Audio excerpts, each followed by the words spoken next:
Good morning. I'm Ahmed. Today is May 31. Isn't it interesting that May 29 almost just passed, like nothing just happened? Well, we'll talk a little about that, but I'm not alone this morning. Yeah. It's not a new face, but when you haven't seen something in a while, so it looks quite new.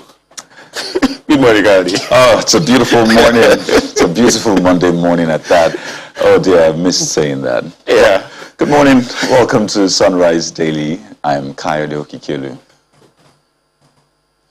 It's great to see you, Kayode, and welcome back. Good morning, Nigerians. I'm Maokwe Ukuyustu. We began by saying that it's May 31st today, and 2 days ago was May 29, 2 years after many governors came into the office as well as the president. And of course, there's been a lot of talk about how well they have performed and all of that. A member of the National Assembly was doing his own bit to rate the president high, very high in infrastructure and extremely low on insecurity. And that is something that definitely gives one a lot of concern with all of the unfortunate things that you hear on the news every day. The killing of a prominent politically exposed politician, kidnapping of 200 children, and, well, allegations that some of the minors who couldn't keep up with the pace were let go of because they were slowing down the process and all of that. The question that on the minds of many would be, as far as you are concerned, how well has government in your state performed? That's the thing we would like you to tell us today, and we'll take some of your own comments at the end of the program. Just what would be your rating? We're talking globally now, not just about insecurity, about investments, about virtually every way in which you have experienced government in your own area, at your own level, whether in business, whether in politics, whether at school, in health, in education. What's your own rating? That's the question I would like to ask you this morning, because the news isn't quite there. Even if all the good things are happening, you're wondering, where are the records? I think it's quite important to keep stock. We've seen not just the president, governors saying, well, I've spent these years in office, this is what we have done, or these are the things we have done. And you'll expect this usually. The president came up with 6 years in office, some of the achievements. A lot of pages, by the way. We've seen governors also do that. But I think add to that the response you're giving us, just how much you have also engaged at different levels, because I think it's quite important. Very, very important. Oh, yes. So from the councillor level to the local government chairman level to the representatives at the different levels, at the state assembly, at the national assembly as well. I mean, before we get to the governors and the president, it's important to build it up from there. So after that, I mean, maybe a road was bad or something was broken and you had to engage. What kind of response did you get? If you didn't engage, why didn't you engage? Are you hoping to engage? Because for most of, I mean, the governors, for example, they have 2 years. The president has 2 years to go. Some of us, because it's, you know, staggered elections, you have some with 3 years and the rest. But we need to know the plan for the coming days. How are we going to ensure that we come together to make this work? So add to that some of the engagements you've been having with these elected officials. Makwe. Well, I think that that's extremely important. The question is, you know, what are the rooms for engagement? I think that for a number of people who, you know, take governance really seriously, and there will be a number of governors who, you know, take this, well, for whom their job is important to them. They must be able to find ways to see how the people rate them, and particularly in what areas they're doing well and what areas they will be able to do better. Indeed, I think that we all can agree that the security situation is less than desirable. I mean, all you have to do is just plan a trip from one area of the country to another. And, you know, when you see just how much of an anxiety that gives you, you know that in the area of security, I mean, there definitely needs we can all do a lot better, I think, generally. However, when you look at the specifically quality of life in some states seem to be better than others. So let us hear from you how you would rate, say, how the governor is performing in your state. And if you have an active local government chairman who was sworn in on the 29th of May, I doubt very strongly. But if we do have that sort of situation, it would be interesting to find out just how well they're doing as well. It is sad that that's not what we have. I mean, we barely can boast that, you know, a number of states follow the same calendar as we do with INEC and the governorship and presidential calendar for elections. But let us see how people decide to rate, you know, quality of life, their everyday life in their states. If it is about electricity, if it's about water, if it's about healthcare, in the area of education, if it's in the area of employment, let us hear how it is that you rate, you know, you rate the governor of your state. A lot of them have come out to say, well, this is what we have been able to do, but how has it affected you? Has it truly improved the quality of life that you have? It will be interesting to know. Do use the handles showing on your screen. Well, quite important there, Malpoe, and one of the most troubling thing for me is that the trust quotient has greatly depleted. And so it would almost seem like no matter what government does, no matter how much government wants to pat itself on the back, the people are asking, how exactly does this concern me? Of course, from the silent films that you saw, some governors were marking their second year in this term that they are, some of them second term, some of them first term, were marking with pomp and pageantry, you know, commissioning project and all of that. How, in your view, does this sit with you in terms of development? How does it resonate with you? And how do you see these things cascading down the ladder, so to speak? And then how sustainable are these projects where you are and how they affect you? It will be important for you to see. Well, the government pats itself on the back. Are you doing the same? As Marco said, the information is on your screen. You can send a mail and you can also send us a message via Twitter. But now let's go to the papers and see how they reflect some of the issues in the country today. First, we'd like to begin with the Nigerian Tribune, which talks about the abduction of 200 students, and that's right there on the front page.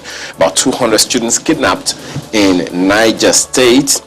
27th page of the paper says a number of abducted students yet to be ascertained. That's according to government. 1 killed, 11 minors released. That's the lead of the paper there. Definitely, I mean, I thought we were never going to hear this again, even though it was shortly after the president said that would be the last that we heard another one. And now this. I mean, it's not the first time we're having a kidnapping in Niger State. Particularly, I recall that we had that, is it Kagara abduction?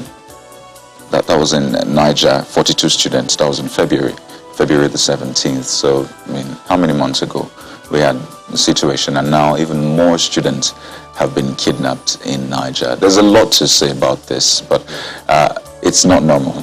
Like I usually say, this is not a normal story. This is not a normal headline. This is not a normal situation, really. It seems normal because, I mean, it's happened not once, not twice across states, but it is certainly not normal. Right under the nameplate, restructure now or see Nigeria die. Southern Middle Belt leaders warn, stories on page 30, want Southern politicians to shun posts apart from presidency in 2023. Oppose use of federal and state resources for cattle business. Wants zoning to continue. Asks FG to declare, ask FG to declare national emergency on security. That story you'll find on page 30 of the paper.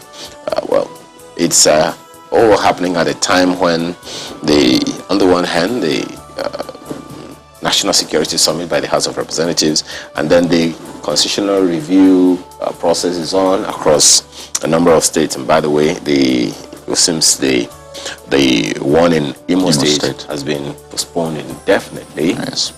In the wake of what's happened. But so that's also. Yeah, oh, yes, but I think something also very important about that particular meeting and what came out of it is where the meeting held. It held in the nation's capital, Abuja. I mean, so to speak, just minutes away from the seat of power, and you had the southern and middle belt leaders and all stakeholders saying that this is what we want. And then I think gradually we're seeing these calls rise. I mean, it's been louder in recent times. I mean, I don't know if the next one will be louder than this, but I mean, to have a meeting in the nation's capital, to have, I mean, some elder statesmen, as you call them, making these calls. This is louder. I don't know what can be louder than this, or the comments of the Sultan of Sokoto, where he said, look, we've been talking. It's time for us to do something, you know. So that's it right there. Tension in Southeast over IPOD sit-at-home order. You find that story on the inside pages. Outrage as gunmen kill Gulak, ex-presidential aide in Imo. Killers won't go free, says Buhari. Killing senseless and wicked. Stories on page 8 of the Nigerian Tribune this morning. And one wonders how far this would go before we nip it in the bud. But that's the Nigerian Tribune this morning.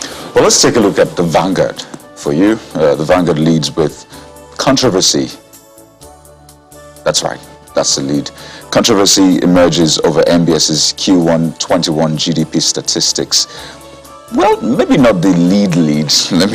Let me go just right below that for the major story, and that's about 2023. Drop amendments, give Nigerians new constitution. So this references that meeting, Southern Middle Belt leaders. But the writers might give you more insight into what exactly happened yesterday. Demand new constitution based on 1963 constitution, say nothing came out of previous amendment bids.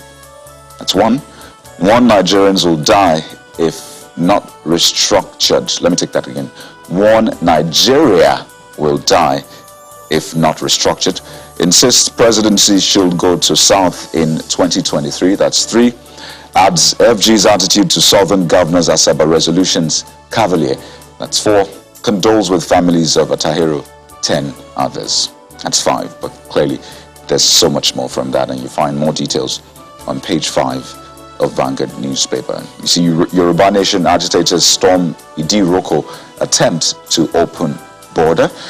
And right next to that, anxiety as gunmen kill Jonathan's ex-aide Gulak in Imo. And back to that one about the economy, controversy over the MBS's statistics says growth not reflective of real sectors' realities. It's coming from the LCC, and I think we've had this a lot. When you see figures saying, well, we've done quite well in this area, and people look around and they say, well, we've not seen it. So you begin to wonder, is there a time lag between when those figures reflect on the pockets of the average Nigerians, or what? Or it's not, or it's reflecting at a higher level and not trickling down? A lot of questions, and I think it's important to always give these figures with some sort of context, saying that, well, you might not feel it, or you're not feeling it because of this. I think it's always important, so at least there can be some trust. So it's not like you release those figures and, I mean, it's just for releasing sakes. Sometimes, these figures to people like medical analysis. You say I have this, but I'm not feeling it. It's just the way it is sometimes. Goodness. But that call for the 1963 Constitution, it's not the first time I'm hearing it. What is happening and where are we going? Well, Marco. That's where we're going now, Abuja. Well, let's take a look at leadership newspapers for you. They have this one. Insecurity escalates in Southeast. That's what's on the front page of the paper. Gunmen kill 30 villagers in Ebonyi. Gulak in Imo. Family, kinsmen recount last moments. His killers will be brought to justice. That's from the president. IPOB denies involvement in killing. Reps suspend zonal constitution review hearing. INEC office raised in Imo as IPOB sit-at-home order begins today. All of these riders are under the lead headline, Insecurity Escalates in Southeast. You have a number of other stories at the bottom here.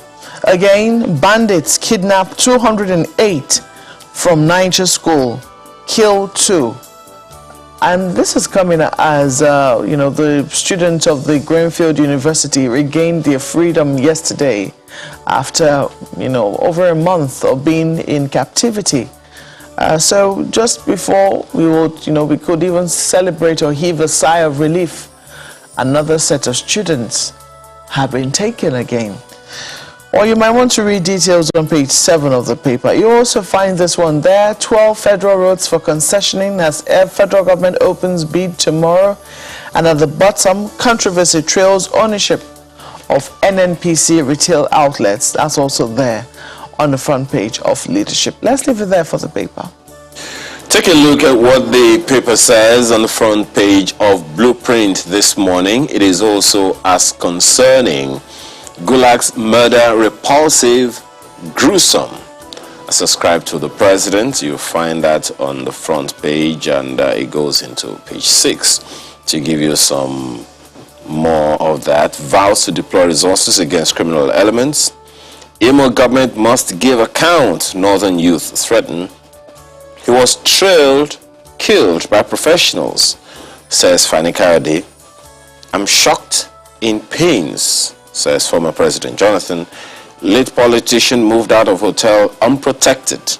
That story is on the front page. That's ascribed to the police, by the way. Story is on page 6. A number of interesting perspectives you might want to take to that story, but then more on that later on in the program today. Right under the picture you see there, bandits kill 2, abduct 200 school children in Niger. 2 kidnapped on Kaduna-Abuja highway. Nasarawa lawmaker nabbed. I thought we've heard the last of the insecurity on the Abuja-Kaduna axis. Well, clearly not. But take a look at Daily Trust. The lead is Gulak's assassination sparks outrage. Police kill 6 IPOB members over attack. Ex-presidential aide buried in Abuja, and you see those pictures on the front page trying to reflect the 2 riders. Southeast governors demand probe. Buhari, Jonathan, ACF mourn. More details on the inside pages. And you see sit-at-home order, fear, anxiety in Southeast. 12 killed in fresh Benue attack. Again, I would say this is not normal, even though we've gotten used to this, sort of. It is not normal.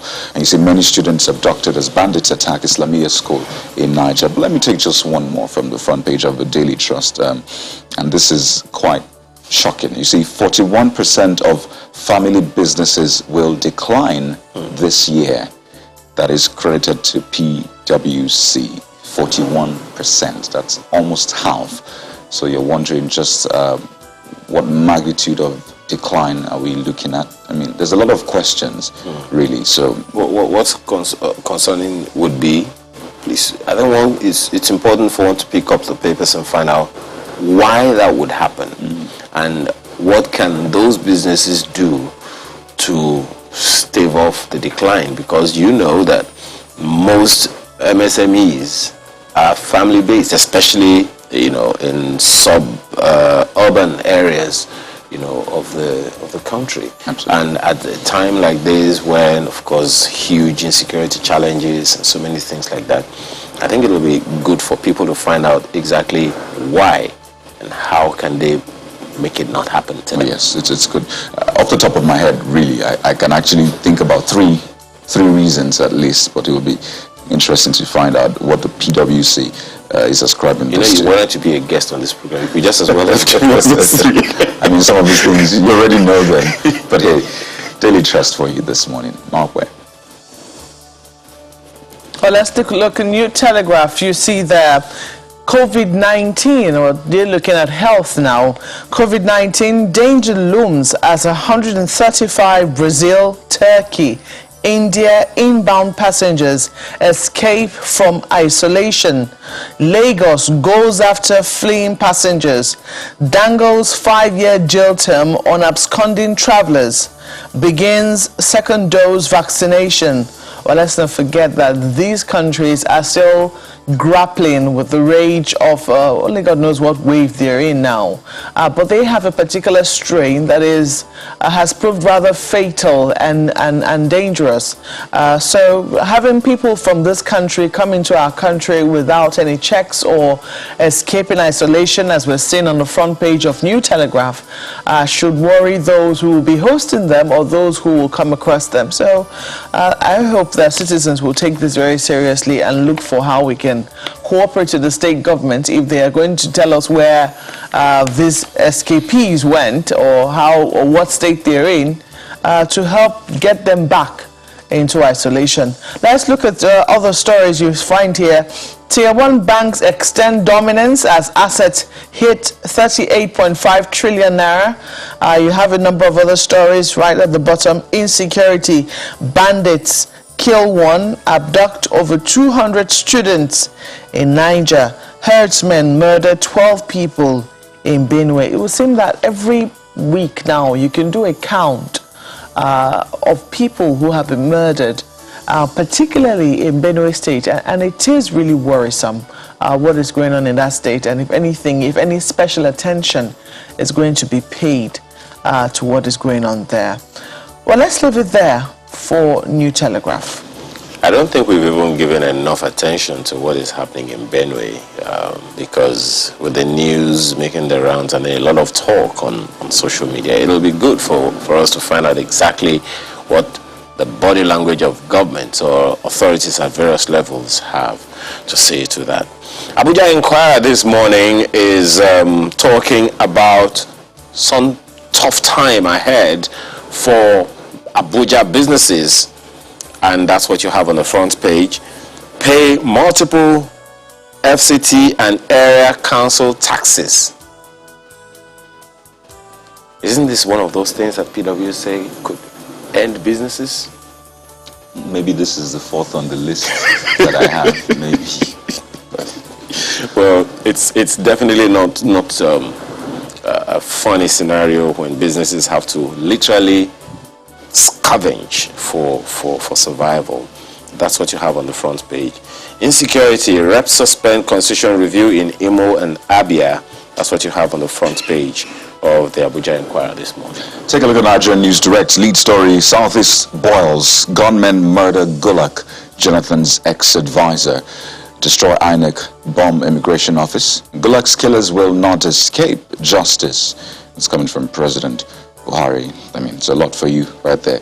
But on top of the nameplate is something that you'd have thought maybe we had resolved, at least to face some other issues, but clearly it seems to be coming back. Resident doctors extend strike ultimatum by 2 weeks for FG states to act. Essentially saying that in the next 2 weeks, resident doctors are likely to down tools. And you know, extension, because that, in other words, that ultimatum had been given earlier, but now it's been extended to give government more time. Okay. You know what? There's more context inside. I mean, you know, the stories might have different angles to it, but you know what? Let's leave it there for Nigerian News Direct. I don't even know what to say about that. Well, that's the much we can take of the papers this morning. We're back in a moment to take on the issues for the day. Please stay with us. How many cities can you remember where kidnapping of school children has taken place? Of course, Chibok, Dapchi, Jangebe, Kankara, and now the recent one in Niger State. And I'm wondering, how many schools have already been attacked? Many, right? And destinies of so many, hundreds of children have been affected one way or another. But then here is, of course, as you have heard, someone proposing something quite different, wouldn't you say? He joins us this morning to have a conversation with us. Mohammed Ibrahim is president of SSANU. Thanks for joining us this morning. And one wonders exactly, what do you have in mind, you know, with this proposition? One would have thought Isn't it a way of saying that the security operatives are unable to do what they are constitutionally required to do? Thank you and good morning. It's nice being here once again. As far as I'm concerned, and the union I represent, it's no longer news that the security system or security operatives in Nigeria are having it tough. And it's obvious they are overwhelmed, and the problems need a different solution. Because, like we did mention, we're a country of over 200 million, and we've been told that we have less than 500,000 policemen. And we also know that internal security is the responsibility of the police. Now, you do not need to go into any experiment or going into any lab to tell you that the result you get is negative, because 500,000 policemen or less cannot police effectively over 200 million Nigerians. And one wonders where the problem is, because we have an army of youths, both educated and the ones that are not. And that government only requires to deploy its intelligence. What I mean by intelligence here is that go to where these youths are. For example, every year we churn out, coppers who graduate from the camps. When they finish their service here, they are in the labor market. These are people that are ready and willing and can be, employed or enrolled into these security forces, and they can do these jobs, effectively and also very well. But day in, day out, you hear about recruitments only in the newspapers and on the television stations, but you don't see who are the people that are being recruited. So it is obvious that if we do not have a change in our approach to these security matters, it will become inevitable that not only the schools, but probably people would have to start, climbing trees to sleep on there, because you can no longer, stay in your house. So these are some of the things that we have looked at. Well, the question again that comes to mind is especially, but what one can consider that, I hope that government would be able to give it a consideration. Just as you have said, we've heard stories of attempts to recruit some, but when you talk about the security men at schools, I hope it factored in, the peculiarity of the fact that they are security guards, so to speak, and not essentially trained for the kind of things that you're suggesting.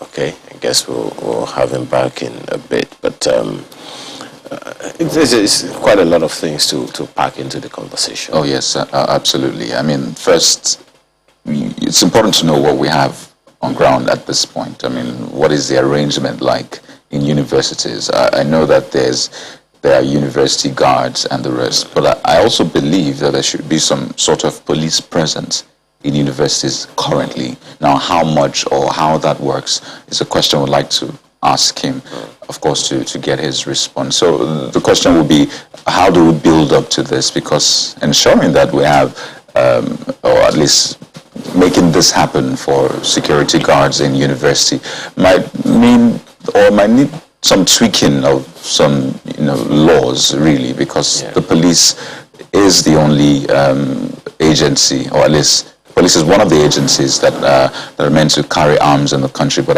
I think we have him back now to get a response to that. So please go ahead. Yes, like I was saying, most of these universities of ours are just open lands, and therefore there is no effective means of securing the community, and therefore these criminals go in as they wish. And we do have an arm of the universities that is called the security unit. Most of these security staff are retirees of either the army or the police. And therefore, they are not new to security operations. So what we think is that now, having been overwhelmed, obviously, by the situation, government only desires to license these people after retraining them, because they have already got the basic trainings. And then once you license them, at least they will be able to effectively control or at least protect members of staff and students that are within the precincts of this university or institutions. If you do this, you have also reduced the vulnerability of staff and students. You can also see that from the little number we have, or inadequate number of security personnel, and especially the police, about half of them are doing jobs that are not supposed to be the ones that they should do. Just yesterday in Lagos, I have seen a man, moving around with so many policemen protecting him. You see politicians from the level of councillor to local government chairman, commissioners, even their wives and children. These policemen have abandoned the jobs that they are supposed to do, but they are doing VIP protections. So if the government is not willing to, to openly recruit people who are supposed to do these jobs, they should now enroll, or at least ensure that those security staff in the institutions are trained and licensed to do the jobs of protecting their communities. So this is what we feel, if put in place, at least some parts of the problem will be tackled. So what is the current arrangement with universities regarding security now? You've talked about the security units, but how much police presence are we meant to have, or do we have in universities now? Well, I can also tell you that we do not have policemen in the universities, because the security staff are the people, like I said, who are employed by the university councils to man, security jobs. But most of them are retirees, either from the police or from the army or other security agencies. And therefore, those are security men who have no guns, who are merely, controlling and protecting property like buildings, and ensuring that they do some intelligence gathering for the university administration with regards to students, and their day-to-day activities. There are quite some few that you will see with some gadgets, but because ab initio, the system probably does not provide that security in the universities should carry, ammunition. But we have gradually slided into a state of confusion, and therefore, if in the interest of everyone within the community, it will be better to have well-armed security men who can do this job of protection of lives and property for the system. Outside this, I tell you, I'm not a soothsayer, but obviously these universities will run dry, because no parent will want to allow his child to go and get abducted, and then he will be asked to pay what he does not have. It was in the news just a few days ago. The parents of the students from Greenfield said they have paid up to 180 million, probably because they have their money.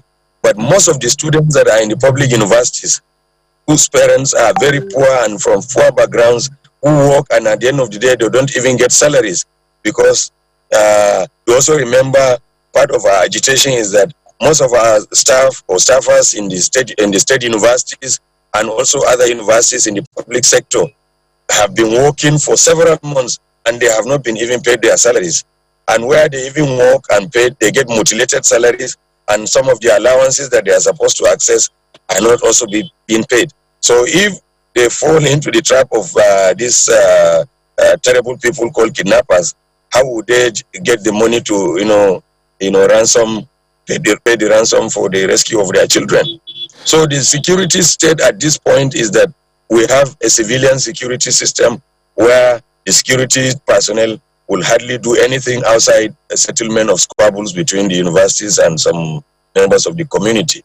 So there is need for them armed. Right. With the benefit of hindsight, maybe, do you think maybe this should have been a part of the memorandum of action that you agreed with the government, saying, you know what, one of the things we want, because security is vital to the operations of universities. So with the benefit of hindsight, maybe shouldn't this have been part of those items that you were demanding for, such that now it will be tied to something that was maybe agreed upon previously?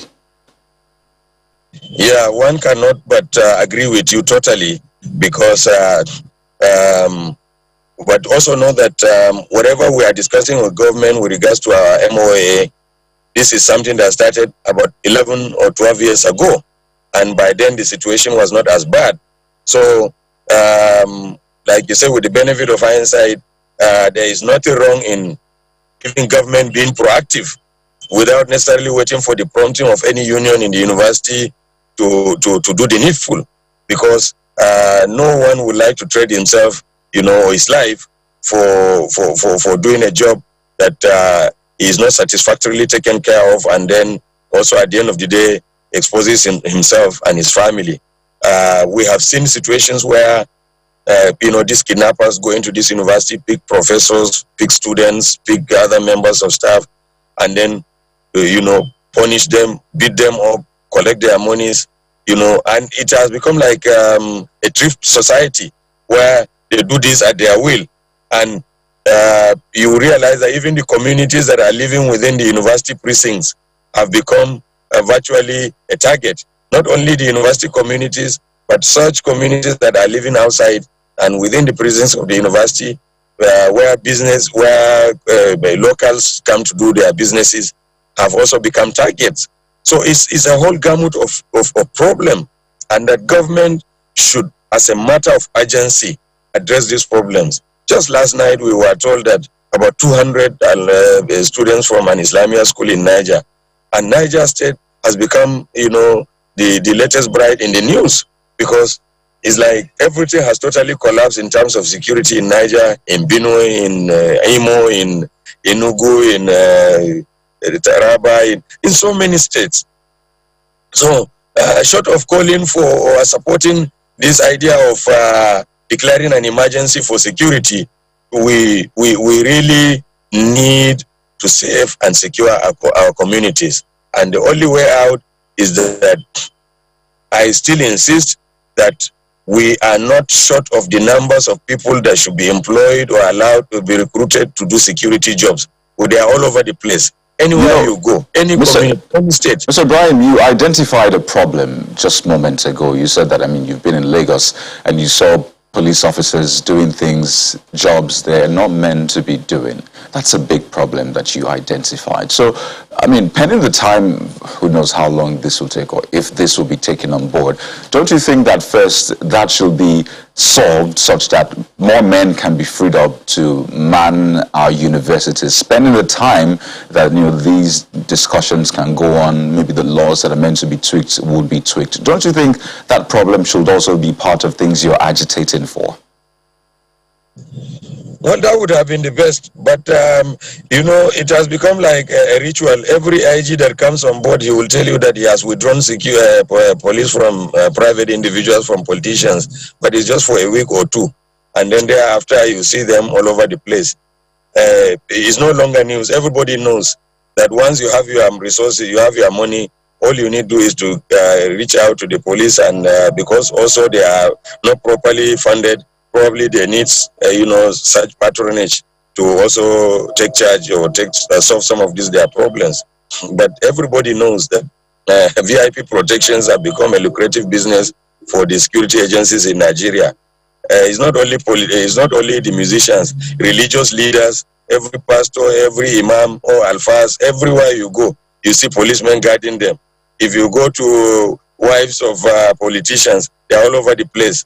They have completely abandoned what they are supposed to be doing, you know. And what even amazes me is that we have this Nigerian Security and Civil Defense Corps. It's a very effective arm of the security, but I don't think proper and adequate attention is given to these people. Because if they are given, they can also complement the police effectively. And you can massively recruit people to join either the police or the security and civil defense corps. And once you license, you arm them, they will be able to, solve some of these problems. But where they are there, you find them doing things that are mundane, things that are not necessary. And because even the people in government who are supposed to take charge and or see to our welfare are also afraid of their lives. And that these people, you have 10 policemen in every house belonging to a politician or government official, and then the ones escorting their children to schools, to their wives to the markets, and so on and so forth. So these are things that government needs to put its feet on the ground and do the right thing and protect the communities.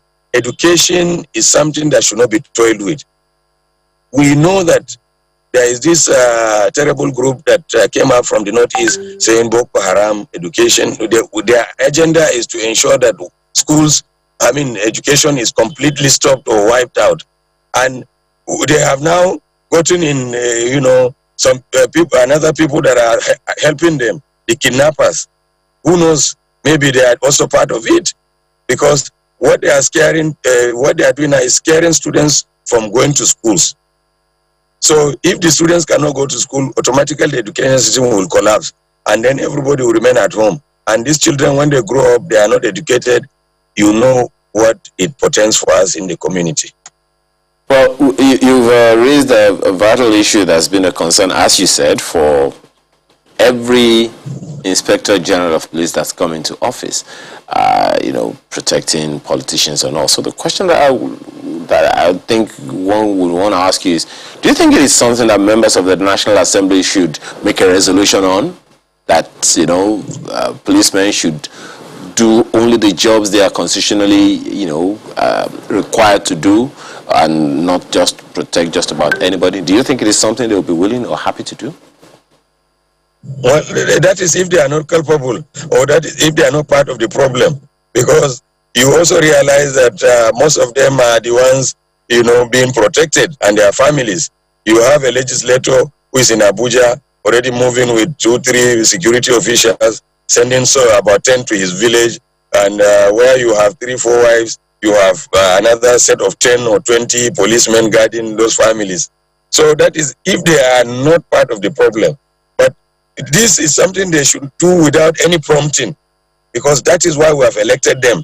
They should look at the situation and also key into the solution. But I'm happy the constitutional review is going on. I hope it does not remain a jamboree that it has always been.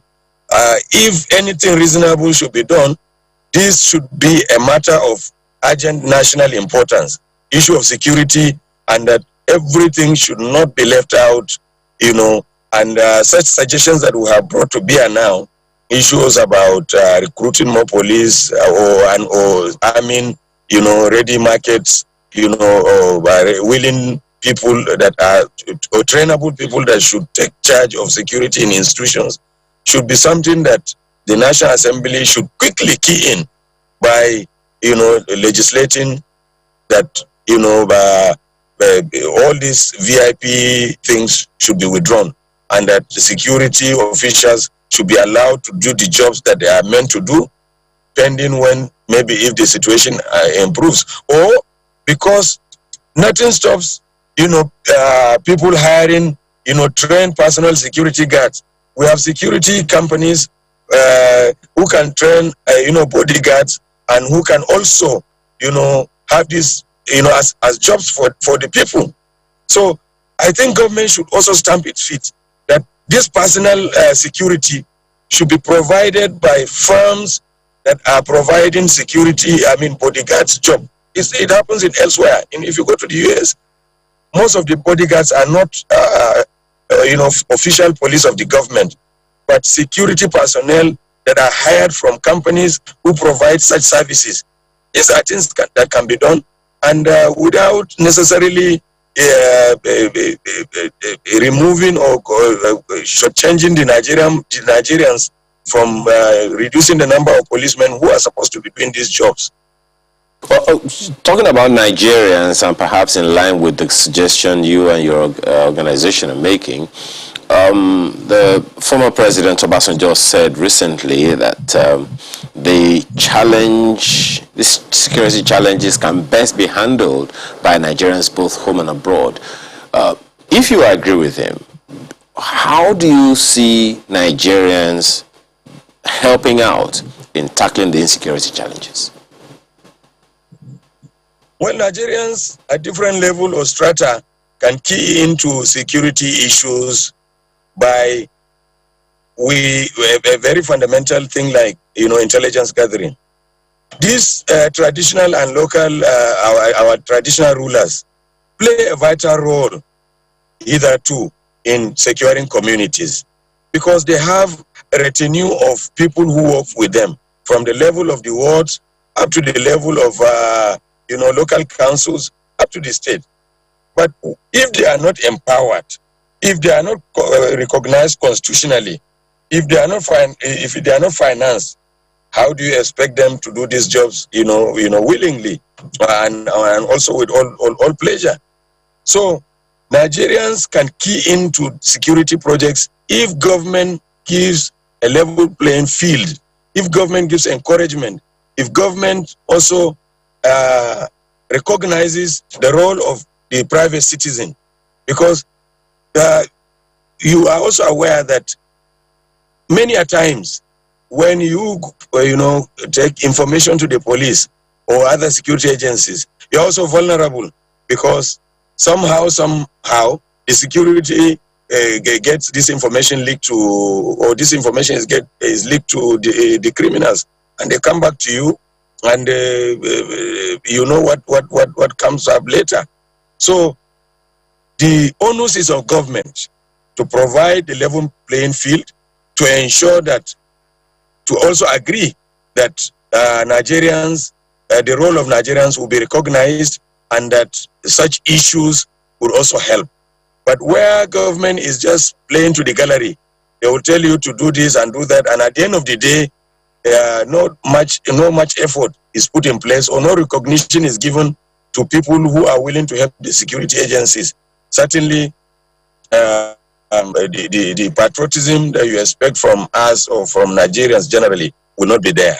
That is my position. Thought this far ahead, I certainly hope so, but what is the funding structure for this proposal you're putting forward? What would it look like? Who would bear the cost? I mean, you know how funding works, especially in Nigerian universities. I mean, what you're agitating for example, is essentially funding issues. I'm talking about the memorandum of action. So how are the funding of, the ammunitions, because getting these guns are not cheap. What are the plans that you have? Well, again, there is nothing you will spend for security that is too much. So what government requires to do is just to be proactive by prioritizing its priorities. Once it is resolved, government is resolved to do this. We've been told severally, and even some times ago, that about $1 billion was budgeted or was borrowed from somewhere to fund security. Well, you know that a lot of questions are being asked. Yes, also answers are being told that ammunitions are being ordered, and government is expecting some guns, Air Force jets, and so on. This same way of funding the security agencies, all that is required is that for government to enlarge and incorporate these new ideas that we are bringing on board. Every university should submit a budgetary proposal of what it requires to arm its security units. This can be done. Once you tell vice chancellors to do this, I am sure happily all of them will do, because all of them are sitting on a time bomb.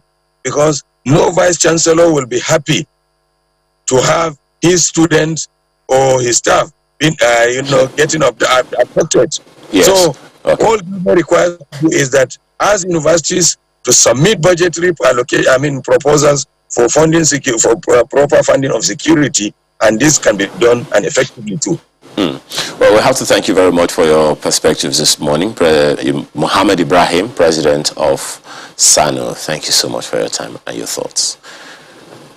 Our Sunrise Daily continues in a moment after these messages.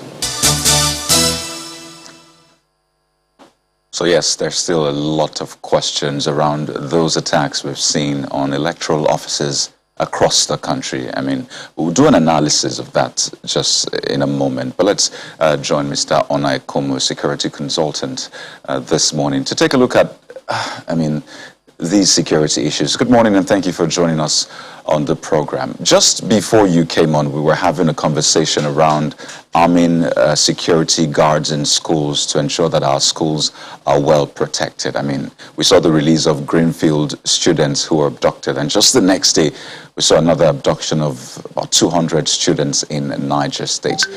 Do you agree that that's the way to go?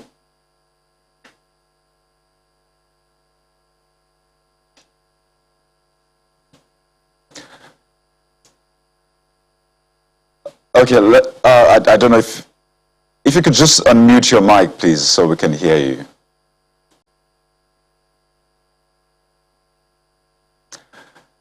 Okay, we'll try to rework that. Hopefully, we get you. But if you can hear me, Mr. Komu, I'm just curious what your thoughts are on the issue we discussed before you came on about arming security guards. With the spate of abductions we've seen, not just at tertiary institutions, but also at secondary schools. In fact, we had more abductions at secondary schools, hundreds, from Kankara, Kagara, Jengebe, and to this recent one in Niger State. So what are your thoughts on that angle, arming security guards to ensure that schools are better protected? Thank you very much for having me on your program. I think it's a very brilliant idea. I don't know why we're still talking about it, why we're not doing it already. Some time ago, I think from Kankara, November, December last year, I called for provision of specialized security for schools because I foresaw that this was going to be happening. And I think we just are not very quick on the draw in terms of being proactive to forestall untoward security measures, untoward insecurity from occurring, untoward events, if you may, we call them risks in our business, from occurring at different locations, particularly in this case, schools.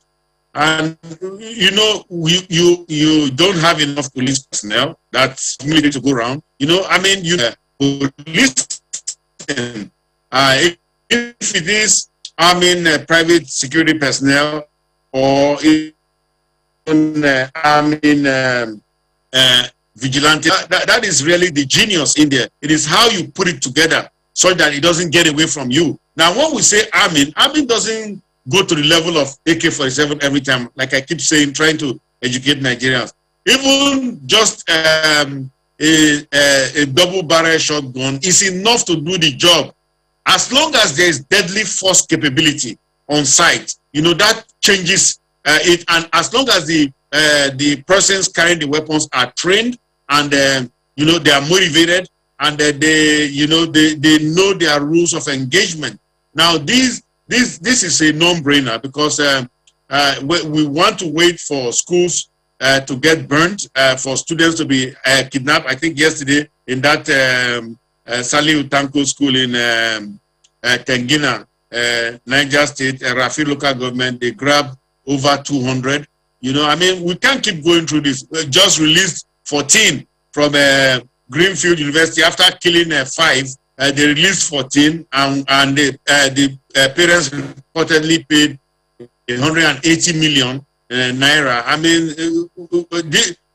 the government should rather collect that money in taxes from citizens and provide them better security than what is happening now that the kidnappers are, you know, bilking citizens for all their money.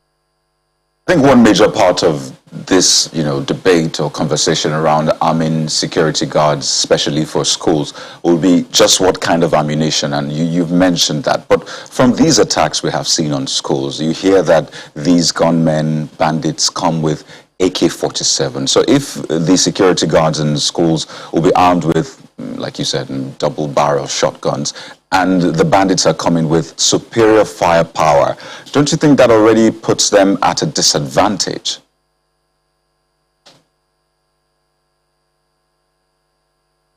Yes, sir. It does. It puts them at a disadvantage. But remember, the invading entity needs a factor of 3 to 1 to overcome the entity that's defending. Remember, in this case, we are playing defense. We are not going out to attack the bandits. They are coming into our location. Now, there were many things I called for there. First of all, if you look at some of those schools that you've talked about, the secondary schools, even the Greenfield University, they have very poor perimeter security.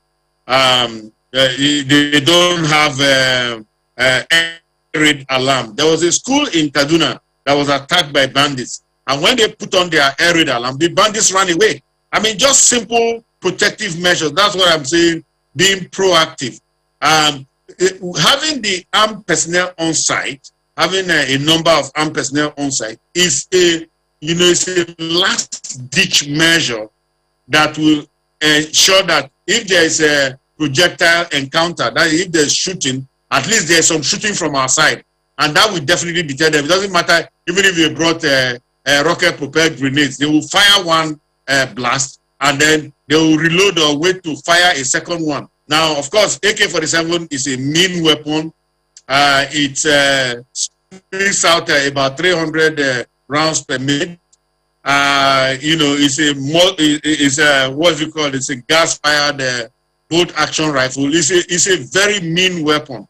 Now, yes, it can do a lot of damage, but if you have somebody who has good training and who has good state of mind and motivation, they can hold off. They don't have, of course, enough. They don't have rapid fire capacity like the person bearing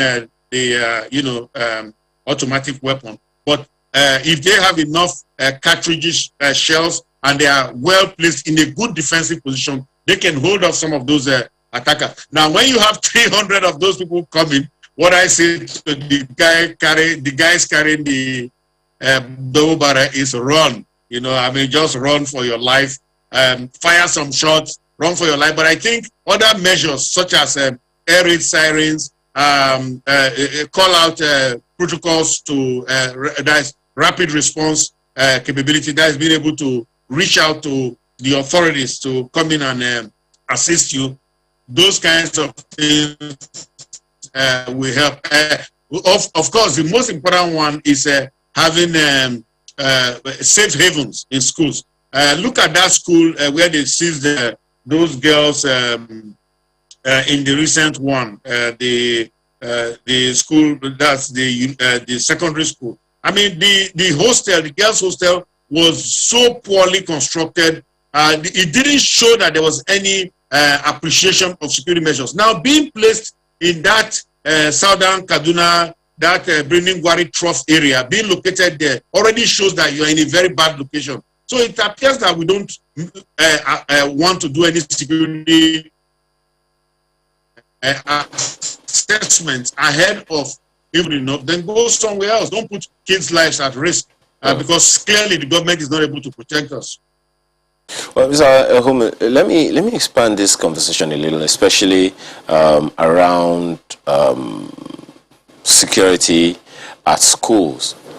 How much of a policy adjustment do you think could help governments to pay more attention to security for students in schools, students and staff, as well as other people, including academic and non-academic staff in schools? How much of a policy change or policy adjustment do you see, making any difference? Because sometimes when you look at the, education policy, it would seem like, I took a look at it once, and quite honestly, I was wondering how futuristic, how long-term thinking does this really look? So if we are talking about a future for Nigeria, a visionary Nigeria, a proactive country, especially in the area of education, if we had any plan to make education something significant in our national polity and, development, how significant do you think a policy change or policy adjustments could be to ensuring that we achieve whatever goals we set in education? Thank you very much, sir. We are not the first country that's having these problems. Take the United States, for example. Under they were having a lot of school security issues. Now, I know you cannot mega problems, but they were having a lot of security issues. So what happened? They brought in a new legislation saying that security have different policy options, talking about policy. They said you must have a resource officer in schools. They prescribed the placing of a lockdown measure. Cannot enter or cannot give law enforcement time to come in and neutralize the threat. Now, aside from that, there was required reporting to the Congress of the United States of any security incidents. So of course they also had the policy of ensuring that you provided closed circuit television, to get video evidence. That is a no-brainer. Even here in Nigeria, we have that, but not in schools. And then also provided when you are in a school campus, you can call if you are disoriented or lost, or if you need help. The emergency call stations, it's a blue. They put them. They are blue in color, and they are known to be in school. So if you are in a school station, you can always call that. Now, in secondary schools, they put in policies for magnetometer detectors, because kids were smuggling guns into schools and shooting their schoolmates. So they put in a magnetometer, that is a walk-through metal detectors, such that when you come, you must go through that walk-through metal detector, and if you have metal, you beep, and then it will be seized. Kids were even bringing in knives to school. So this is what we call policy. You study a problem, and you say, no, this is not a state of affairs that is acceptable to this country, and then you now make a new set of rules, come up with it, debate it. It's called policy formulation, legitimization, and implementation. You formulate it that you think, walk through the community, go through different places, which we are not doing right now. We are not talking to owners of schools.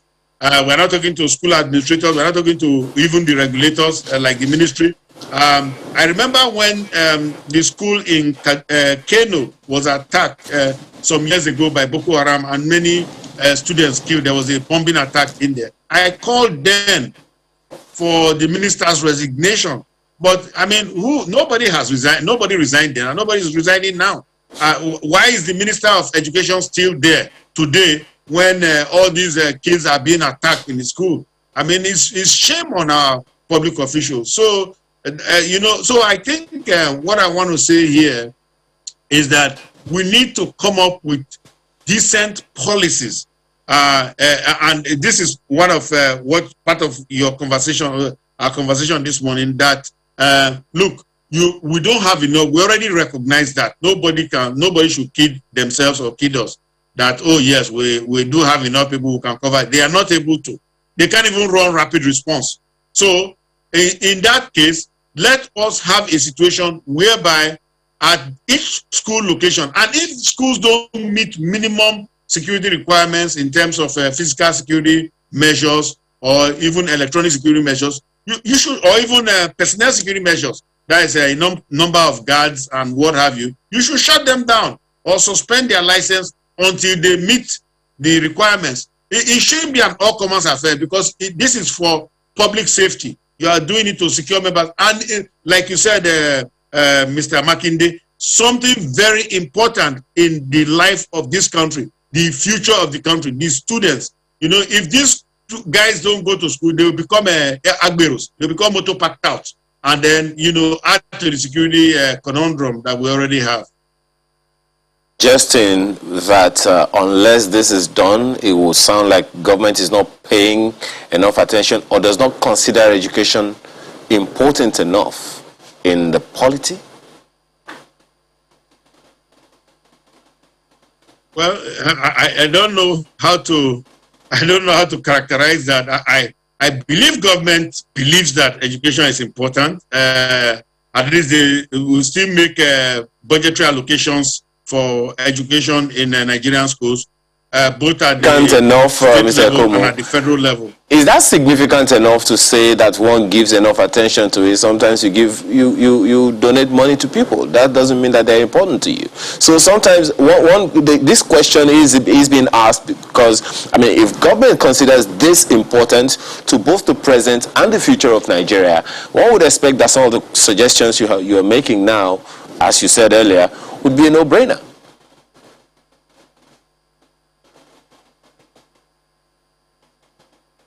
Okay, I'm sorry, I didn't hear the last part of your question, but I think what you were saying was that if government considers education an important part of Nigeria's future, then what should they be doing? Well, certainly, clearly, there is a huge failing in terms of security in this country.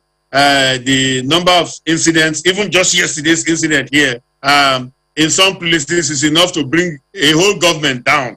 We'll talk much less of an ordinary minister or even a commissioner in a state. You know, so, but that's, we don't live elsewhere. We don't live on the moon. We live in Nigeria.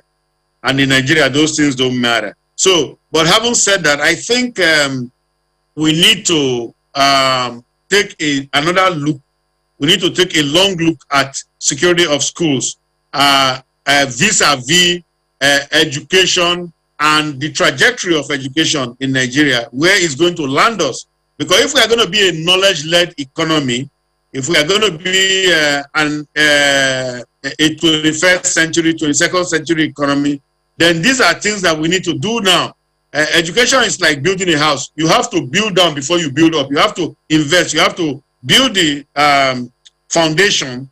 And right now, we see what is happening, that the foundation is being destroyed by people who are trying to discourage education. Nigeria already has the unfortunate reputation of being the country with the most out-of-school children in the whole world. You know, it's really shameful to keep carrying around all these demerit badges on us. Those days when kids do wrong, you give them a demerit badge. Nigeria has all the demerit badges. Poverty, capital of the world, OSC, capital of the world, and so on and so forth. Most, what do you call it, the part of the world, the country in the world with the number of largest terrorist attacks and terrorist deaths, the largest number of bandit attacks, and then seizures, kidnappings, you know, and what have you. I mean, I'm tired of these demerit murders.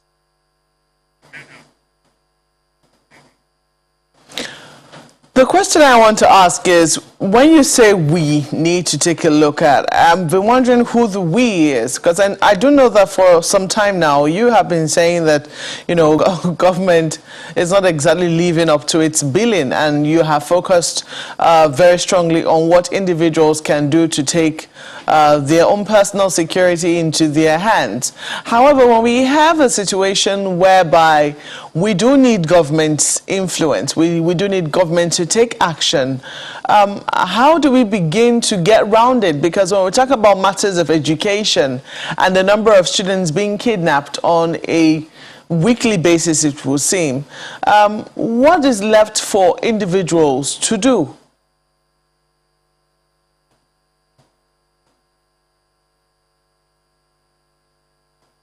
Mr. Homo is not available at the moment. Perhaps one of those, of course, technology here and there. I mean, Let's hope that as soon as he comes back, he can respond to some of the questions that you have raised. Because, I mean, it will really be critical to find out how far-reaching this thing is. For instance, this technology thing that we're talking about now, for God's sake, everybody knows that this is the new normal.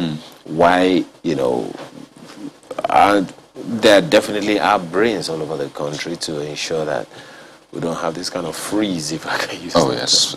So to what extent are we maximizing those potentials? I mean, across board. It's not just for technology, for security and the rest. So it's very important, the question mark we asked. Who is we? Or who are we? Or who should we be in this situation? And he began by saying that we sometimes lack that, you know, quick to draw response. So something happens. I mean, if a kidnapping happens the first time, hundreds of students, they were rescued anyway, it's forgivable to an extent. And it happens a second time, a third time, a fourth time at universities. I mean, places you'd never even heard of abductions. Then it gets to a point where you're thinking, it's not forgivable anymore. So have we been responding quite well? And who is we again in this sense? I mean, I really hope we get Mr. Ekomo just to respond to that finally. Well, maybe we just call a break now, and hopefully if we're able to get him back, you know, shortly after the break. But then there's another conversation altogether that we'll be having at that time. Stay with us. We're now being joined by Mr. Offiong, who's a senior advocate of Nigeria, and we're going to be talking about the assassination of late special advisor to President Gulak Jonathan, who moved over to the APC, Mr. Ahmed Gulak, who was murdered in Owerri, state capital, Friday to Saturday night, about that time. And there have been quite a number of reactions to his death, and we're going to be getting even more on this program. Mr. Offiong, a senior advocate of Nigeria, knew him personally. He said they practiced law together when they were in Kano. So you're welcome to Sunrise Daily this morning. Thank you for having me, and good morning, Nigerians. Well, how did the death of Mr. Gulak come to you? Oh, pretty shocking. First of all, allow me to use the opportunity to express my condolences to his family. Although I've spoken to his brother, his younger brother, who's also a lawyer and was based in Kano with us. Ahmed Gulak and I practiced law in Kano for many years before he moved over to Adamawa State to take part in the politics of Adamawa, became a speaker in Adamawa State House of Assembly, and later on became the special advisor to the President, President Goodluck Jonathan, in political affairs. And of course, as usual with the politicians in Nigeria, he cross-carpeted a number of times and ended up with the APC. It was shocking to me because, unknown to me, Ahmed Gulak was in Owerri on Saturday. I was also in Owerri on Saturday.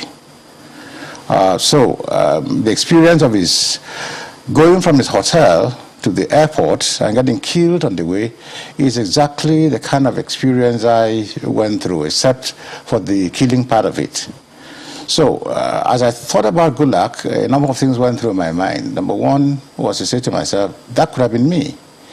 And so, as much as I'm grateful to God that it wasn't me, but it was quite shocking that I came that close, and that someone that close eventually suffered what happened. Did you meet him in Owerri? No, I did not meet him in Owerri. In fact, I did not even know that it was in Owerri, for that matter. But here is a parallel, which is quite shocking. You know, I read the police statement to the effect that Ahmed Gulak did not tell them that he was going to the airport on Sunday morning, which was his own departure date. I think he was also aiming to catch the Air Peace flight, the 8:30 Air Peace flight out of Owerri into Abuja. And that because he did not notify the police of his departure to the airport, that exposed him. Well, I I'm surprised that I think that the police have a lot of work to do. I appreciate the work that they're doing to protect the rest of us. But I'm surprised that they put out a statement like that, you know, more or less trying to cast blame on Ahmed Gulak for contributing to the cause of his death. To begin with, the police never issued any public service announcement that they have escort services for people in Owerri who want to go to the airport. So it's not likely that Ahmed knew about it unless in a special category of people. I certainly did not know that the police have such services. But this is the worst part of it. When you said they didn't, when they didn't announce that they have such services, I guess it's taken for granted that if you're a politically exposed person, you should have some protection, especially when the situation in the southeast is getting as fragile as it's getting. Well, there are two things I would comment about that. Number one is to say that the public statement, unless they're passing on that message to the politically exposed persons secretly. But you will recall that when the new acting IG came into office, part of the first actions he took was to take away all executive escort and protection from politically exposed persons.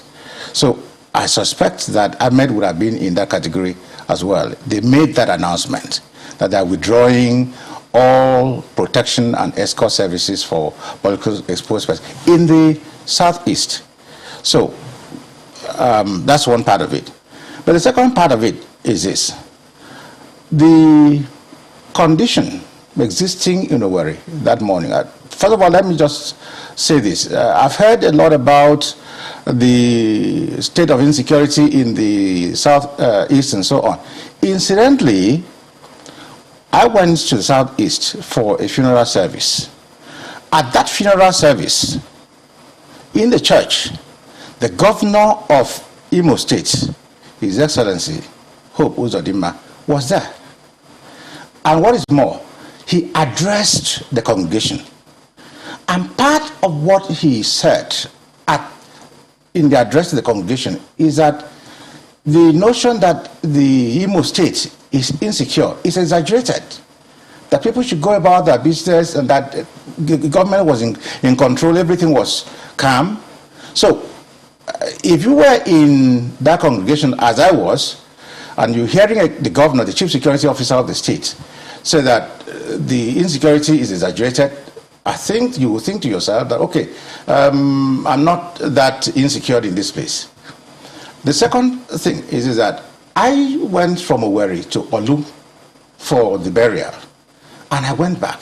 And believe you me, I didn't see any heightened or unusual security activity on that road. And that distance about a 45-minute journey, both one way and going back.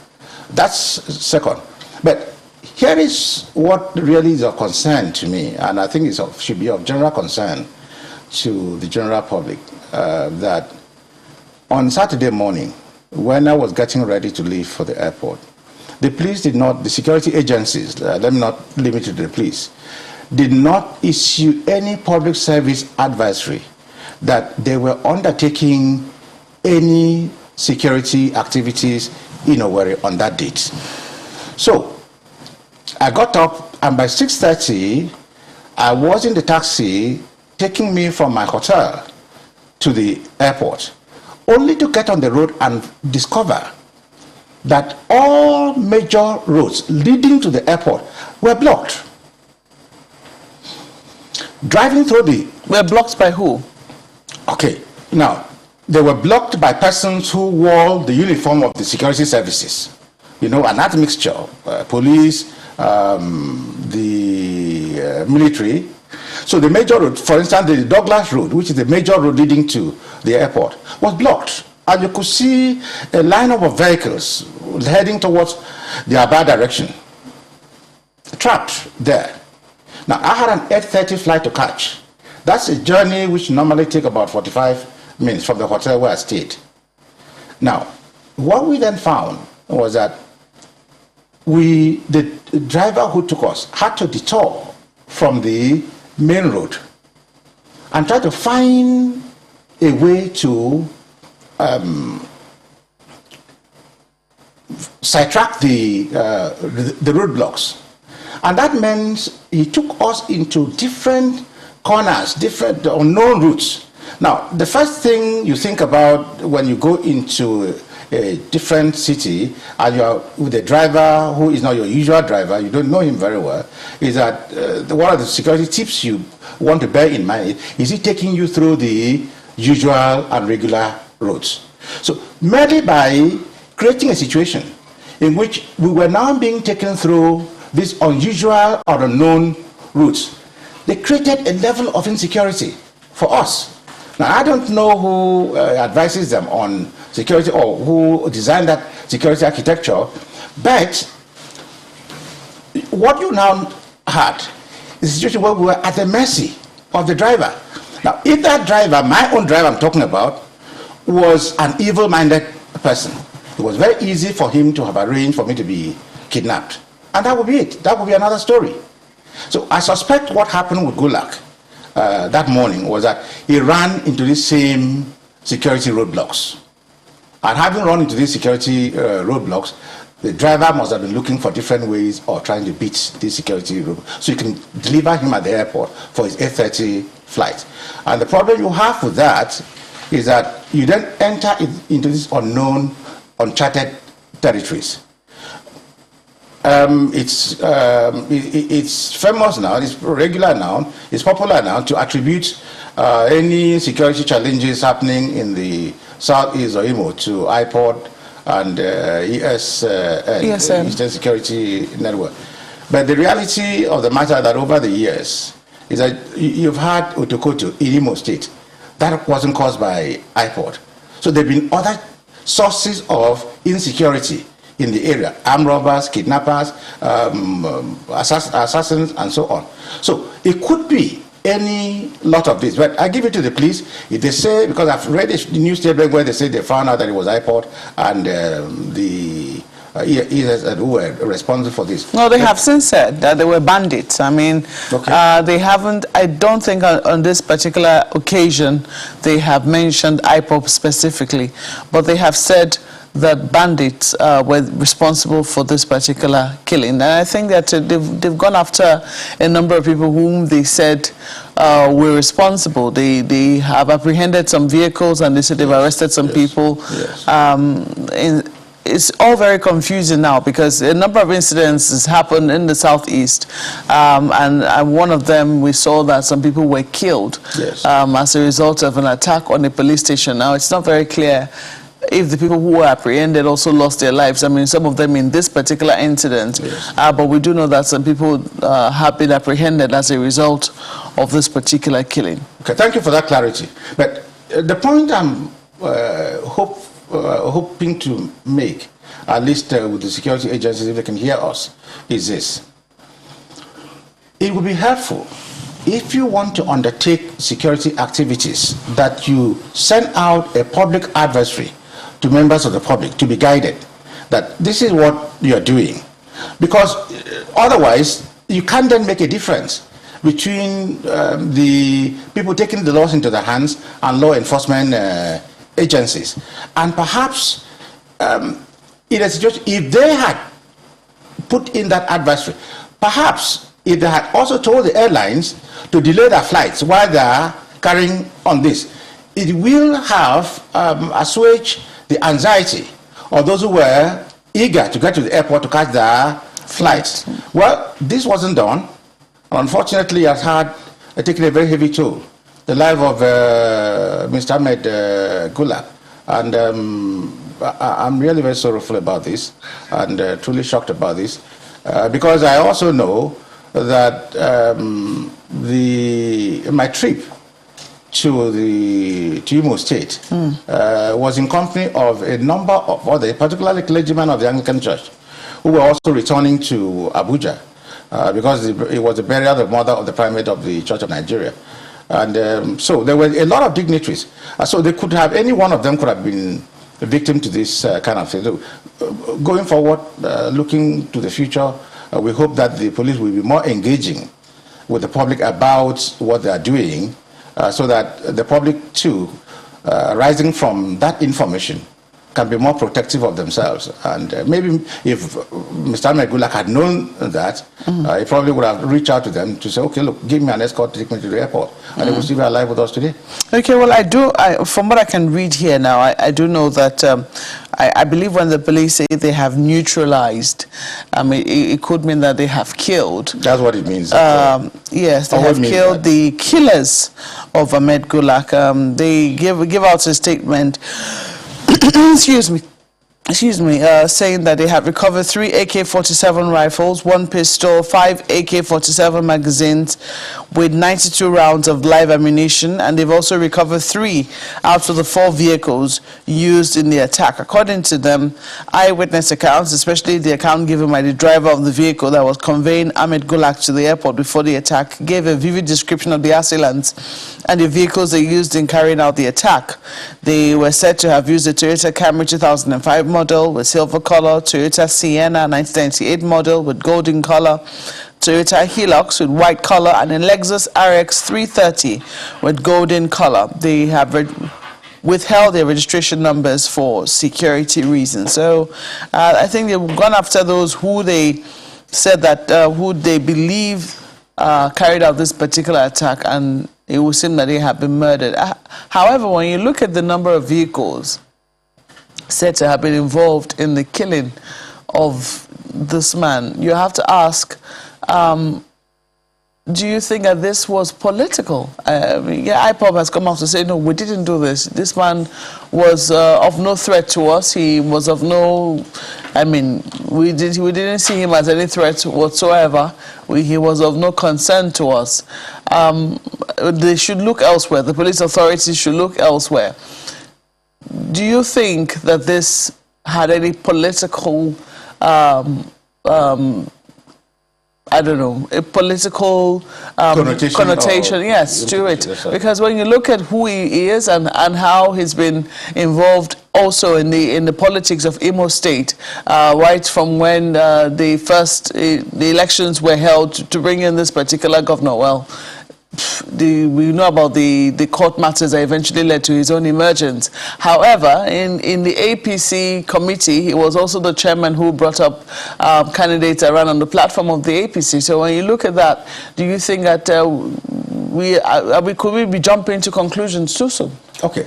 Well, my reaction to that would be very straightforward. You know, you and I may never know who our enemies are, who we have offended or who we have not offended. We may know some of them. So it would be entirely speculative to attribute motive or purpose for the killing. I just hope that the police are going to do their work properly. But let me say this, and I think this is critical for the efficient functioning of the police and the rest of us. You know, the way the police carry out their functions, they require the support and confidence of members of the public. Now, there are certain public statements they put out which simply beggars belief. I'll give you an example. The statement you just read, I read it early the hours of this morning, again on social media. And what did I see? I saw that there were a lot of corpses littered on the ground. And what do you have? You then had AK-47 placed on the body of each of those corpses, as though these were the AK-47 rifle recovered from them.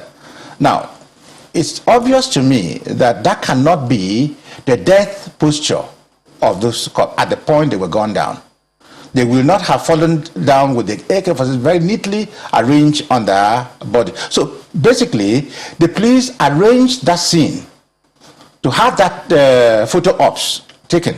Now, the problem you have when the police arrange the crime scene in that way is that it detracts from public confidence. The public is likely to get a notion that, oh, this is just propaganda. And if the public gets the notion that this is propaganda, they will not believe that who the police have identified to be the people who perpetrated this crime are actually the one. And more importantly, If they don't believe the police, they will not be willing to cooperate with the police and to give police the information which is necessary for the police to do its work efficiently. So I hope that when the police, whoever is a public relations officer, is doing this thing, putting out these kind of statements and putting out these kind of pictures, he should know that it actually works against people having faith in the police force. Don't rearrange the crime scene to take pictures to make you look good and make the criminals look bad. It simply doesn't make people believe you. Well, I think I must have missed out a paragraph here, because I'm seeing now that one of the paragraphs does have the police identifying all the dead body of the IPOB and ASN members positively as the attackers, and also identified the 3 vehicles recovered as those used by the attackers during the encounter. 2 of the police armored personnel carriers were riddled with bullets but survived the gun battle. So I think you're trying to say that they were able to, well, there was a gun battle, it would seem, and that this was with IPOB and ASN members, and they're saying that IPOB and ASN did it. However, IPOB has released a very lengthy statement saying that they know nothing by the, let me read this now. They say their attention has been drawn to the untenable allegation by the security agencies that IPOB was responsible for the assassination of former presidential aide to ex-president Gulak Jonathan. They say they know nothing. We therefore state without equivocation that IPOB knows nothing about the said assassination. In the first place, what threats did the late Gulak constitute to our cause to warrant his elimination? We had nothing in common with him and could not have in any way killed him. In fact, they added something else in that in the statement. I think the version I read, namely that they said they did not even know that it was in Owerri. One, they did not know it was departing from Owerri, that they knew nothing about the travel plans. So how could they have been the ones to arrange to kill him? Look, the reality is, and that's the point I'm speaking to, IPOB may be wrong. They may just be trying to cover up themselves. The police may also be wrong. They may be carrying out a propaganda battle. But I'm concerned with the police, because the police is the institution of state. The IPOB is a non-state actor. It's an unregulated non-state actor. No, we can't lay down the rules for them. They can lay down the rules for our state actors, because we need to have confidence in them. We need to support them. We need to rally around them. And by engaging in propaganda, we detract from that faith in them. They don't do themselves a favor. They don't do themselves any credit. And that's the point I want to underscore. So whatever IPOB says about themselves and so on, clearly it's logical from what they have said to think about it. But the truth of the matter is that crimes don't always follow very logical patterns. It could very well be that these fellows thought that ran into a vehicle carrying Gulak without knowing who Gulak is, and simply thought maybe somebody was trying to block them, and came out and shot him. I mean, I've seen another... When you look at the fact that he was the only one who was killed in that vehicle, right? The driver wasn't murdered. Well, that's, you know, I'm not going to try to speculate on all the possibilities, you know. I mean, it does raise questions, doesn't it? Yes. That's one. And then the fact that, you know, sadly, we've seen the response. We've seen the response of a youth group, a northern youth group, because some people have also raised concerns as to what this could spark. I don't know if you also had concerns about that as well. I do. Let me say this. You know, I went to Kano in the year 1980 to do my youth service, and I stayed back in Kano, and I practiced law. And believe you me, I've had a wide circle of friends in Kano. But here is what also happens, and you can trace this history as far back as you can. But let me just take the case of 1987. You know, when there were this riot in the College of Education, Kafanchang, what you had happen immediately was this spiraling riots throughout literally all the major cities in the north. Katsina, Kano, Funtua, Bauchi, and what have you. So there's a pattern that when you have a spark in one place, if the people of northern origin or Muslim faith think that they've been the targets of a killing, they tend to react by carrying out, in quote, reprisal attack on persons who live in the in areas where they also dominate. I've had to deal with that for the major part of my adult life living in Kano. Even when you have a quarrel between two people in the market of different ethnic colorations, and it quickly spirals off into reprisal attacks within the city. We experienced that several times. So that statement by the northern youth resonates with me. I think that there's real cause to apprehend that there may be reprisal attacks in a number of northern cities in reaction or in revenge for the death of Mr. Gulak. Mr. Gulak. And I think that the security agency should not take that statement lightly. Do you think that's why they have released the statement as quickly as they have and said they've neutralized the people who, carried out the attack? Well, I can't speculate for them, but in my view, very respectfully, the statement they have released is not going to be very helpful because they have identified IPOD and ESN as being the culprits in this. Unfortunately, the notion out there, prevalent in the north, where I have lived most of my adult life, is that somehow IPOD and ESN represent the collective mentality of the Igbo man. So if IPOD takes an action, that must represent the action of the Igbos. I don't agree with that, but sorry, it's not my mentality, it's their mentality. So, and what I'm trying to suggest is the police ought to take into account that this has happened in the past. With this kind of thinking prevailing, they ought to put in place protective measures in the cities where this notion is likely to catch fire to ensure that citizens in those states are protected. Because, believe you me, I know a lot of Igbos who are not in support of IPOD or ESN.